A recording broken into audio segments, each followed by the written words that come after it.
नमस्कार, मैं उमेश पंडित और आप देख रहे हैं द उमेश पंडित शो। और आज हमारे गेस्ट हैं ललिता जी, जो पिछले 45 साल से जीबी रोड या पूरे ऑल इंडिया में जो है महिलाओं के उत्थान के लिए, उनके रिहैबिलिटेशन के लिए, उनके बच्चों के लिए जो है काम कर रही हैं। और मैं उनका जो है अपने इस शो पे स्वागत करता हूं। मैम, आप यहाँ पर आए, आपका बहुत बहुत धन्यवाद। और आज मैम हम इसी जो ह्यूमन ट्रैफिकिंग और जो ये महिलाएं हैं, इनके विषय में हम लोग चर्चा करेंगे, इनके बारे में जानेंगे, इनके बच्चों के बारे में जानेंगे कि कैसे ये मतलब इस प्रोफेशन में आई, या जबरदस्ती आई, या जैसे भी उनकी मजबूरी रही, उसके विषय में हम अपने दर्शकों को बताएंगे। और फिर मजबूरी में जब उनके बच्चे हो जाते हैं या उनकी मर्जी से होते हैं, तो उन बच्चों के लिए आप और आपकी संस्था जो आप एनजीओ चलाती हैं, वो उनके लिए क्या अच्छा विशेष काम करती हैं, और सरकारें भी उसमें आपका क्या सहयोग करती हैं। तो हम इसी के साथ अपना शो शुरू करते हैं। और आप बताइए, आप इस ये लोगों की सेवा करने के लिए आप कैसे इसमें आए? कितने आपको वर्ष हो गए? आप अचानक से आई या आपके साथ ये हो गया? आपके मन में क्या ऐसी चीज आई कि आप ये काम करने लगे, और इसका लोगों ने विरोध भी किया होगा? तो मैम, आप बताइए। धन्यवाद उमेश जी। जी मैम। मैं ये बताना चाहती हूँ, ये काम मैंने शुरू किया स्वेच्छा से। जी मैम। लेकिन जब मैं दिल्ली आई थी, मैं दिल्ली की नहीं रहने वाली हूँ, लेकिन मेरी अभी तो दिल्ली वाली बोल सकती हूँ। जी। करीब ज़्यादा ही साल, 40 से ऊपर साल दिल्ली में गुजारे हैं। जी। मैं कर्नाटक से हूँ। अरे वाह। कर्नाटक में एक रिवाज है जो देवदासी करके प्रथा। उसमें प्रथा है, जी। जो लड़कियों को, जो लड़कियां जो बड़ी प्यूबर्टी में आने से पहले उनको भगवान के नाम पर उनको पहले छोड़ा जाता था, मंदिर की साफ सफाई। उसके बाद धीरे धीरे से उधर के थोड़ा सा अमीर लोग एक्सप्लॉइट करना शुरू किया इन गरीब बच्चों को, क्योंकि ये गरीब जो लड़कियां हैं ये दलित बैकग्राउंड की है। तो जो कर्नाटक में या आंध्र में ये जो प्रथा है, तो इस मैं 84 में मैं कर्नाटक में काम कर रही थी, और मैं 83 में मुंबई में थी, जो दुनिया का सबसे बड़ा स्लम है, जो इंडिया का भी, जो धारावी स्लम में काम करती थी अर्बन पुअर के लिए। तो ये मुद्दे उधर भी आते थे। जब मैं कर्नाटक में काम करने लग गई, जो एक नॉर्थ कर्नाटका एरिया में, तब उन्हीं के बच्चों को हमने इकट्ठा करके उनसे इसके बारे में चर्चा की। उनको शुरुआत में ऐसा लगता था, चलो हमारे लिए नाम तो किसी एक जमींदार का या किसी का हाई कास्ट वाले का रहा है, बट उनका साथ जो शोषण हो रहा है, उन लोग उस साइड में नहीं सोचते थे। जब चर्चा की, उसके बारे में बात करने लग गए, तो उनको लगा हाँ ये हो रहा है। तो थोड़ा रोकथाम के लिए भी काम किया, लेकिन थोड़ा समय में थी तब हमें पता चला था, जो लड़कियां या महिलाएं जो देवदासी प्रथा में है, उनको मुंबई, पूना या बाकी रेड लाइट एरिया में भेजा जाता है। ह्यूमन ट्रैफिकिंग ये होता है। तो आज भी हमारा देश में जो गांवों में या शहरों में, आजकल तो मीडिया ऐसे है, तो उसका भी इफेक्ट पड़ता है कहीं ना कहीं, या मोबाइल का। तो लड़की जात को, महिलाएं भी है उसमें, एक लालच, एक लोभन दिया जाता है, एक फुसलाया जाता है उनको। शहर में जाने से अच्छा काम मिल सकता है, अच्छी कमाई हो सकता है, या मुंबई जाएंगे तो हीरोइन बन सकते हैं। तो अलग अलग तरीके से फुसलाया जाता है। उस हिसाब से उनको लेके आते हैं। कोई बॉयफ्रेंड भी बन जाता है, वो भी बोलता है चलो शादी कर लेंगे, 16-17 साल की लड़की हो या 18 साल की। वो लोग जब शहर में आते हैं उनको बेच देते हैं। तो वो लोग ब्रॉथल में या दूसरे इलाके में एक काम के लिए उनको मजबूर किया जाता है जी। तो ऐसे इलाके में हमें जानकारी मिली थी। जब दिल्ली में हम आए थे, दिल्ली में हम अर्बन पुअर के लिए काम करते थे, जो उनका काम करते करते अखबार में हमेशा जीवी रोड के बारे में आता था। एक मन में ये होता है ना, जो इसका बैकग्राउंड हमें मालूम है, थोड़ा जाके हम भी कुछ कर सकते। तो टोटली वॉलंटियरली था ये। मैं जो विजिट किया था जी, ये स्वयं प्रेरित था। और एक इसके साथ एक डॉक्टर भी वॉलंटियरली जुड़े थे जी। उन्होंने भी 5 साल हमारे साथ उस इलाके में काम किए। हफ्ते में 1 या 2 दिन या बाकी मुद्दों में काम करते जब विजिट किया और डॉक्टर ने मेरे से पहले विजिट किया होगा, उनको उधर का अनुभव बहुत ही खराब रहा, किसी ने बात नहीं किया करके बोलने लगे। डॉक्टर अकेले जाते होंगे तब? हाँ, अकेले गए थे, जी। एक विजिट या 2 विजिट। महिला डॉक्टर के मैम पुरुष? पुरुष डॉक्टर थे, पुरुष। बट लैंग्वेज और ये सारे का भी था। तो मैंने कहा आप करना ही चाहते हैं काम, तो चलो मैं भी कोशिश करूंगी आपको मदद कराने के लिए। तो वॉलंटरली गए। तो मेरा चमड़ी ऐसी है, तो मैं उन्हीं के बीच की एक महिला दिखाई दी उनको। ये 88 की बात बोल रहे हो, राइट। तो जब गए मुझे पहली सीढ़ी में वो लोग अपने अपनी लैंग्वेज में बोलने लगे, ये लगती है हमारी तरफ की, ये लगती है हमारी तरफ की।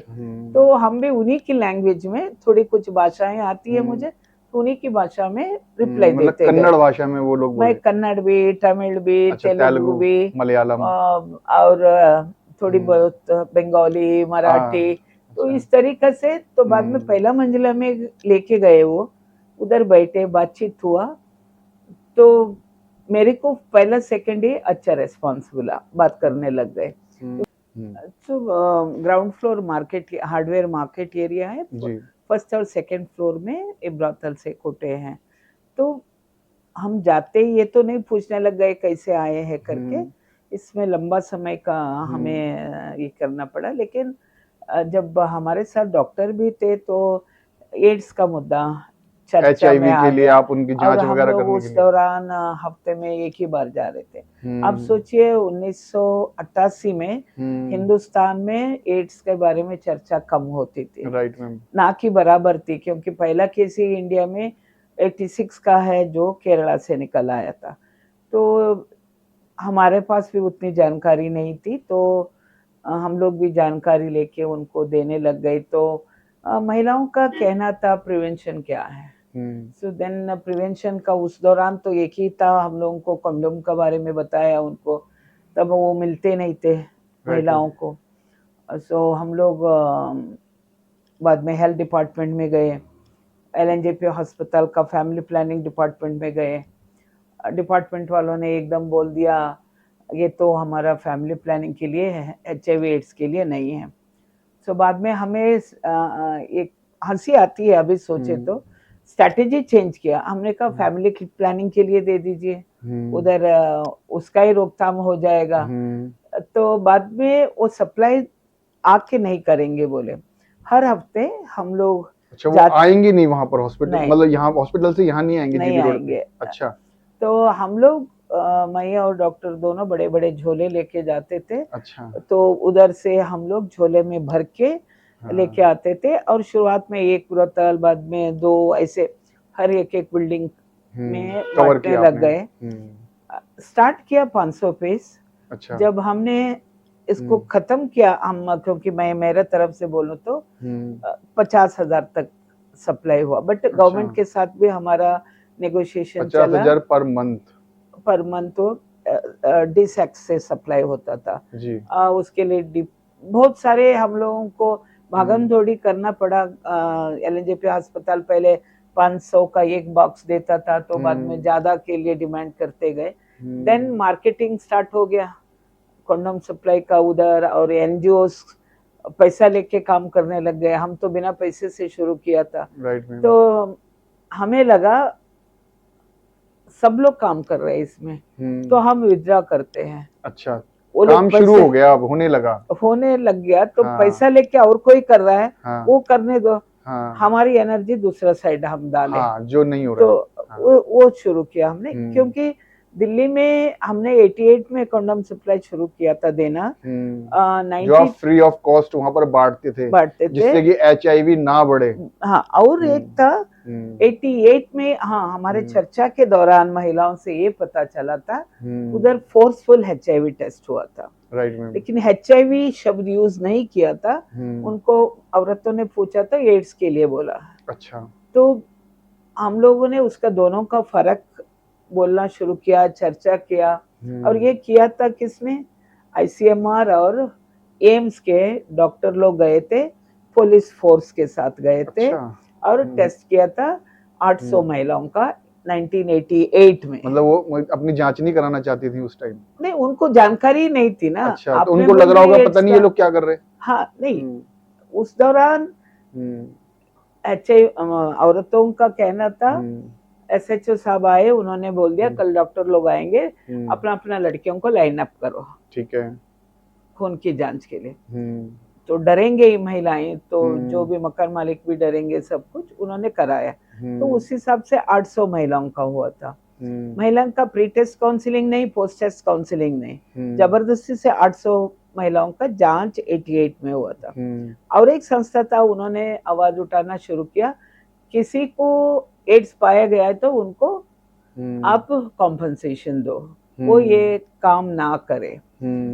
इस तरीका का बात हुआ। हम लोग ने भी किया। बाद में शायद आपको पुरानी बात को आपको याद थोड़ा कम होगा करना याद पड़ेगा। उसमें, हाँ, हाँ। क्योंकि 1992 में दिल्ली में first world congress on HIV AIDS हुआ था, जी, होटल अशोका में हुआ था जी, उस दौरान। सारे ये इंटरनेशनल था जी, उस वक्त। थोड़ा हम लोगों को कदम उठाना पड़ा। उससे पहले 89 में एक वॉलंटरी ब्लड डोनर था गोवा से, उसको खून देख के वो आ गया था, तो आते उसका खून का जांच किया होगा तो वो पॉजिटिव HIV पॉजिटिव निकल आया था। उसको अरेस्ट किया गया था और उसको जो टीबी के लिए बनाया हुआ सैनिटोरियम था उसमें डाला गया था। इतना गंदा था करके वो बंदा बोलता था हम लोगों को। और उस केस में भी वकील लोगों ने बाद में लड़ा, इनह्यूमन वे में उसको ट्रीट किया था। मतलब मानव अधिकार का उल्लंघन हुआ था।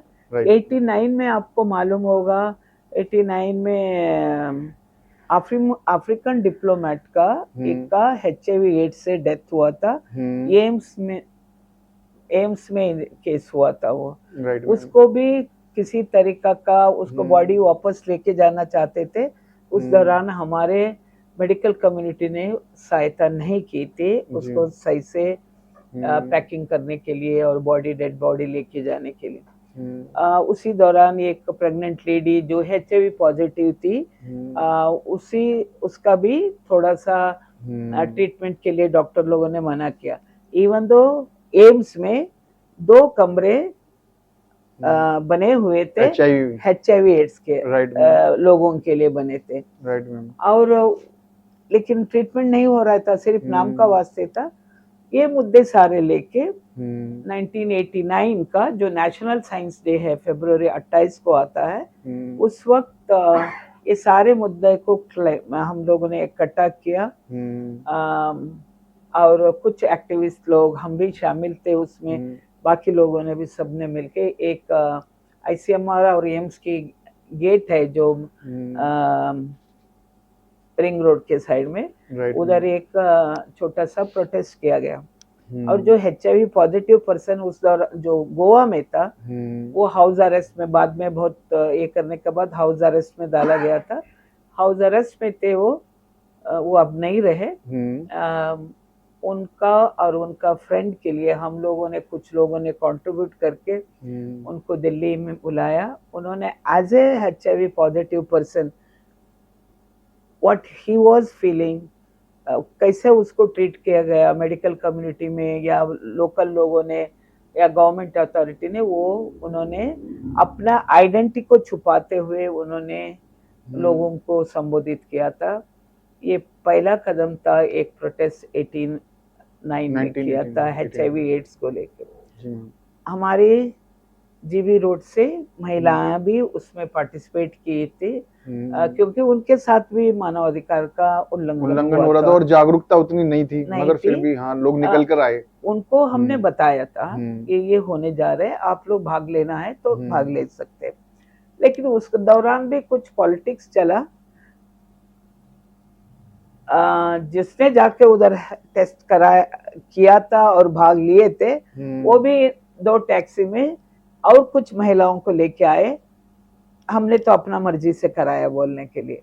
सो जो हमारे इंडियन पॉलिटिक्स अच्छा काम के लिए कोई करता है तो उधर और कोई अड़ंगा लगाता ही है। पूरा हमारा आप जैसे 45 इयर्स आपको हो गए जीबी रोड पे ये सब कार्य करते हुए। हाँ। तो तब से लेकर आज तक हम्म। कितनी महिलाओं की डेथ हुई है या उनसे जुड़े हुए लोगों की कितनी की डेथ HIV से हुई है? तो कुछ आंकड़ा है अपने पास? मैं आंकड़ा देना भी नहीं चाहूंगी, होगा तो भी। अच्छा। और क्यों मैं उस एक ही कम्युनिटी को क्यों टारगेट करूं? Right ma'am. आपने कभी पूछा है कोई पॉश कॉलोनी में नहीं HIV पॉजिटिव के कितने लोगों का डेथ हुआ, पूछा? नहीं एक इसके पीछे एक मेरा एक सवाल है ना मैम, इसके पीछे एक सवाल है, मैं बताता हूँ आपको। एक्चुअली मैंने एक पॉडकास्ट भी देखा था और कुछ मैंने उसके बारे में जानकारी भी जुटाई। एक लड़की जो वेश्यावृत्ति करती थी, उसको किसी से मोहब्बत हो गई, वो लड़का भी उसी कोठे पे आता था। मैं कोठे का नाम नहीं लूंगा, ना जगह का नाम लूंगा, ना किसी महिला का, ना किसी के पुरुष का नाम लूंगा। अब क्या हुआ कि उस लड़की को उससे प्यार हो गया, जो लड़का वहां पर आता था, और लड़के ने क्या करा, लड़के ने उस लड़की को धोखा दिया और बाहर किसी और से शादी बना ली। जब ये बात उस लड़की को पता चली तो उस लड़की ने गुस्से में क्या किया, उस लड़की ने बिना कॉन्डम की सपोर्ट के लोगों के साथ सेक्स बनाया गुस्से में। और उस गुस्से से ये हुआ कि कम से कम 40 लोगों को एड्स हुआ उसके इस तरीके से बिना कॉन्डम को यूज किए सेक्स करने से। तो इस तरीके की भी तो घटनाएं समाज में हो रही है ना। इनके रोकने के लिए क्या है? अगर उस लड़की ने ये हरकत की है ना, पुरुष की तो गलती है ही, मगर कहीं ना कहीं उस महिला की भी गलती है। 40 लोगों को उसने HIV फैलाया मैम। तो ये समाज में ये सब आंकड़े ये भी तो आते हैं ना मैम। देखिए, वो उसी को लेके मेरा ये सवाल आपसे बना था। ये हो सकता है मीडिया में आया था, मैंने भी पढ़ा था। जी मैम। लेकिन देखिए, कोई भी महिलाएं या लड़की जो कोटे में पहुंचती है, वो कोई बीमारी लेके नहीं आती है। Right ma'am. वो तो वहीं से जो आदमी उसके पास जाता है वो बीमारी लेके जाता है, उसको देता है। और साइंटिफिकली महिला से पुरुष को बहुत कम HIV वायरस पास ऑन होता है, आदमी से औरत को ज्यादा होता है, क्योंकि ये एक मानव शरीर ऐसे है औरत का या आदमी का, तो उस वजह से भी ये वैज्ञानिक तरीका से प्रूव्ड है ये। तो औरत ही फैलाती है ये बोलना भी ये सच नहीं। और एक है क्योंकि कुछ महिलाओं को रेड के दौरान अरेस्ट किया गया था, उनको जबरदस्ती टेस्ट भी किया गया था और आंकड़ा किसी ने दे दिया अखबार में। और मुझे ये बता दीजिए, आप अस्पताल जाएंगे, आपको खून की जरूरत है या इंजेक्शन लगाएंगे, अभी थोड़ा अवेयर हो आप हो या जनता, तो वो बोलेंगे डिस्पोजेबल नीडल इस्तेमाल करिए, खून टेस्टेड है या नहीं, ये सारा देखा जाता है। लेकिन पहले उस हिसाब से नहीं होता था, तो किसी को भी बीमारी हो सकती है। हमारा जो सिस्टम में हम क्या किए, हमारे अधिकारी लोग या सरकारों ने एक पर्टिकुलर वर्ग को बोलने लग गए ये इस बीमारी फैलाते हैं। क्या जो आदमी, जो अमीर आदमी या पॉश कॉलोनी का आदमी कोई सेक्स नहीं करता है, उसको हॉस्पिटल के कोई सुविधाएं की जरूरत नहीं है। आपको जब मालूम है खून से मिलने, जो दूषित खून मिलने से ही ये बीमारी हो सकती है, या आप एक साथ खाना खाने से नहीं होएगा, आपका कपड़ा दूसरा पहन रहा है उससे नहीं होएगा, जब मालूम है तो ये गलत फहमी भी दूर नहीं कर पाए हमारे कोई भी है पहले शुरुआत में, मैं बोलूंगी तो इसका। और उस वक्त भी बोलने लग गए ये महिलाओं को बीमारी है। पूरा देश में वेश्यावृत्ति में जो महिलाएं हैं उनको टारगेट बनाया गया, या IV ड्रग यूजर्स है उनको टारगेट बनाया गया। नाको को शुरुआत का पॉलिसी देखिएगा आप, नेशनल एड्स कंट्रोल ऑर्गेनाइजेशन का, और स्लम डवेलर्स को बनाया गया। मैंने ऐसे कम्युनिटी को जहां ऑलरेडी वो मार्जिनलाइज्ड है उन्हीं को आप टारगेट बना रहे हैं। क्या दूसरे लोग कोई सेक्स नहीं करते हैं आदमी लोग? सबसे ज्यादा तो वो एक्सप्लॉइटर है, तो उसको हम नहीं टारगेट बनाए, जो गरीब वर्ग को ही। मगर गरीब की बात तो ठीक है, मगर साक्षरता की कमी भी आ जाती है ना, वहां पर लोग जागरूक भी नहीं है, तो साक्षर भी जागरूक नहीं है। किसका, देखिए आप जागरूक कर रहे हो तो मीडिया में या कहीं भी आपको ये बीमारी किसी को भी कभी भी हो सकती है, इसका प्रचार करो ना आप। Right ma'am. और कैसे फैलेगा ये बताओ ना। बेमतलब से आप ऐसा प्रचार करोगे, ये वर्ग ज्यादा करता है, लेकिन उसको तो बीमारी जाके आदमी दे रहा है, ये क्यों नहीं समझ रहे हैं। तो थोड़ा सा मेरे को थोड़ा दुख होता है किसी औरतों को, ऐसे वर्ग का औरतों को जो समाज उनको मान्यता नहीं दे रही है, और स्टिग्मा इतना जबरदस्त है उन महिलाओं को लेके, ऐसे ही वर्ग को टारगेट बनाते जाओगे आप।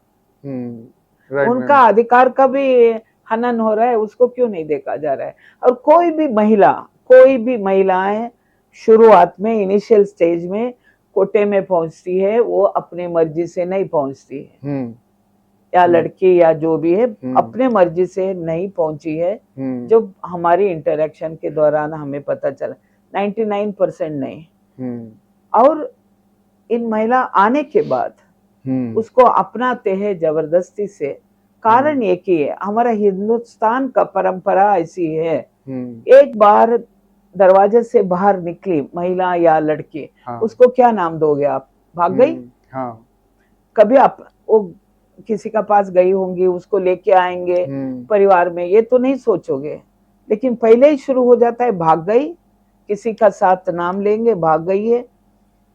पहले परिवार नहीं उसको वापस लेगा, परिवार वापस भी लेगा जबरदस्ती से, तो आपका समाज उसे एक्सेप्ट नहीं करता है।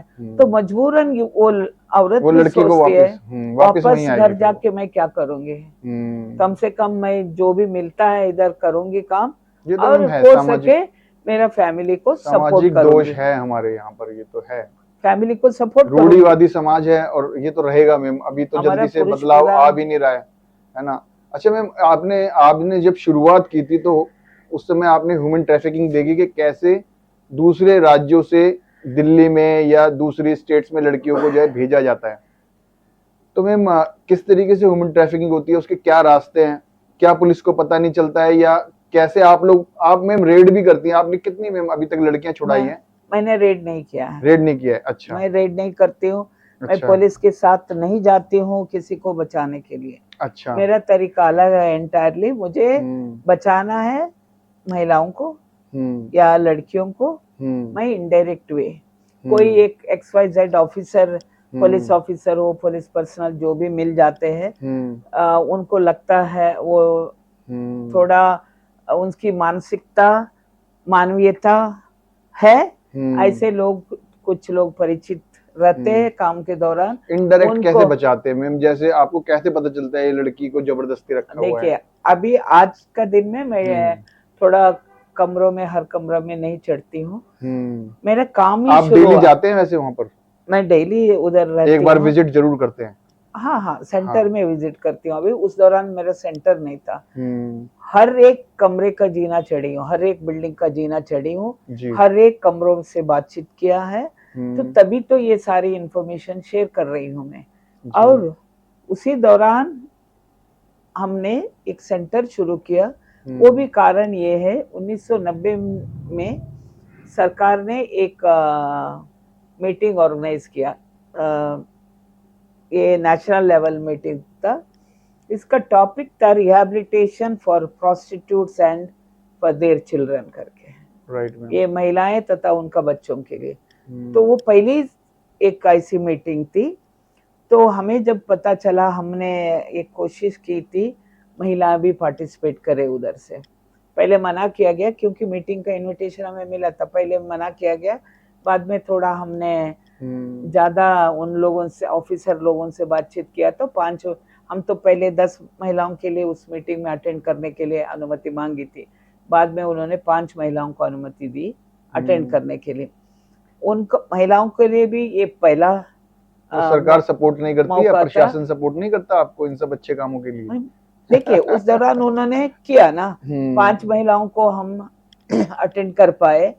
सुबह 7 बजे घर से उठ के, मैं साउथ दिल्ली में मेहरौली की तरफ थी, सुबह 7 बजे हम कोटे में पहुंचते थे, क्योंकि रात में काम करती है तो महिलाएं सोती रहती है। उनको उठाना, वो लोग रेडी होने के बाद उनको लेके हम कॉन्फ्रेंस साइट में जाते थे। तो किससे परमिशन लेना पड़ता है मैम उनको ले जाने के लिए? नहीं, उस दौरान जो भी अपनी कमरे में स्वेच्छा से तो वो चर्चा, नहीं जाती होंगी? नहीं सारे नहीं, कुछ हाँ, तो जो उनकी मैडम वगैरह जो बॉस होते हैं। कुछ समय से जो ऑलरेडी काम कर रही है, वो किसी के अनुमति से ही हमारे साथ जा पाई वो। अब कुछ महिलाएं आज का दिन में इंडिपेंडेंट बोलते हैं, लेकिन कोई ना कोई पिम्प या कोई ना कोई उनका भी गॉडफादर रहते हैं। हाँ, किसी न किसी के दबाव में है, अगर कुल मिला के कहें तो। हाँ, उस दौरान पांचों महिलाओं ने पूरा सुना। लास्ट रिकमेंडेशन का टाइम में उन्होंने 2-3 बातें रखी। हम तो कोटे में रहना नहीं चाहते, 1500 के, ये 90 की बात बोल रहे हैं, आज की बात नहीं है। हाँ जी। 35 साल हुए इसको। तब उन्होंने बोला हमें एक रहने के लिए कोई शेल्टर के आवश्यकता है, वो करिए। हमारा बच्चों के लिए आप कुछ करिए। तीसरा था 1500 की नौकरी दीजिए। अच्छा, 35 साल पहले महिलाओं ने मांगा 1500 की नौकरी। ये सरकार से मांग किया उन्होंने, लेकिन वो नहीं हो पाया। बाद में सरकारी ऑफिसर जो जिसने हमें महिलाओं को पार्टिसिपेट करने के लिए अनुमति दी थी, उन्होंने बोला ललिता आप क्यों नहीं अप्लाई करते हैं ग्रांट के लिए, बच्चों के लिए कुछ करो। तो हमने 24 आवर्स चलाने के लिए, सेंटर चलाने के लिए अप्लाई किया। उस वक्त ministry of welfare government of India में अप्लाई किया, क्योंकि वो मीटिंग भी गवर्नमेंट ऑफ इंडिया की थी इसलिए। लेकिन जो अमाउंट मिला तो वो 24 आवर्स नहीं चला सकते थे हम लोग, 1 साल भी नहीं चला सकते थे। और उधर जगह की बहुत कमी थी। तो 6 महीने भागादौड़ी करने के बाद एक कमरा मिला, जीबी रोड में ही एमसीडी स्कूल था, उसी में मिला हमें। उनका भी कंडीशन था सिर्फ डे में चलाओगे जब तक स्कूल आवर्स है। चलो हमने शुरू तो किया। किस नाम से संस्था है मैम आपकी? उस दौरान अलग था, अभी जो है SPID, society for participatory integrated development है। कहाँ पे अपना इसका आपने बनाया ऑफिस? SPID का जो मेन ऑफिस हमारा उत्तम नगर में है। हम लोग हरियाणा, दिल्ली और उत्तर प्रदेश में काम करते हैं। और हमारा काम करने का महिलाएं एवं बच्चे हैं, चाइल्ड राइट्स, वुमेन्स राइट्स है, और यूथ के लिए जो लड़कियां हैं 18 साल कंप्लीट हो चुका है, लड़के 18 साल कंप्लीट है, जो निम्न वर्ग से है ज़्यादा, तो उनके लिए हमारा स्किल डेवलपमेंट ट्रेनिंग प्रोग्राम है। CSR का साथ जुड़ा हुआ है वो, जो दिल्ली में टेक महिंद्रा सपोर्ट करता है CSR प्रोजेक्ट। ये 4 महीने का ट्रेनिंग है। उत्तम नगर में एक सेंटर है, नांगलोई में एक सेंटर है, ITC सपोर्ट करता है, सहारनपुर में 3 सेंटर है, और एक सेंटर हमारा नूह में हरियाणा में शुरू हुआ है। हाँ, ई लर्निंग सेंटर उधर भी है हमारा। और चाइल्ड राइट्स को लेके एजुकेशन में मुद्दा है। सो JB रोड में भी 1991 में शुरू किया, एक कमरे से शुरू किया, 5 बच्चों से। आज के दिन में 3-4 हजार से ज्यादा बच्चे आपके आगे बढ़ चुके हैं, सेंटर्स में पढ़ रहे हैं, सेंटर में पढ़ के आगे गए हैं। राइट। और आज के दिन में 125 बच्चे हमारा सेंटर में है। लेकिन अभी जुवेनाइल जस्टिस एक्ट है, जो उसका मुताबिक हम लोग लड़कियों के लिए अलग, लड़कों के लिए, बड़े 10 साल से बड़े लड़कों के लिए अलग, 10 साल से छोटे बच्चों के लिए अलग, ऐसे सेंटर चलाते हैं।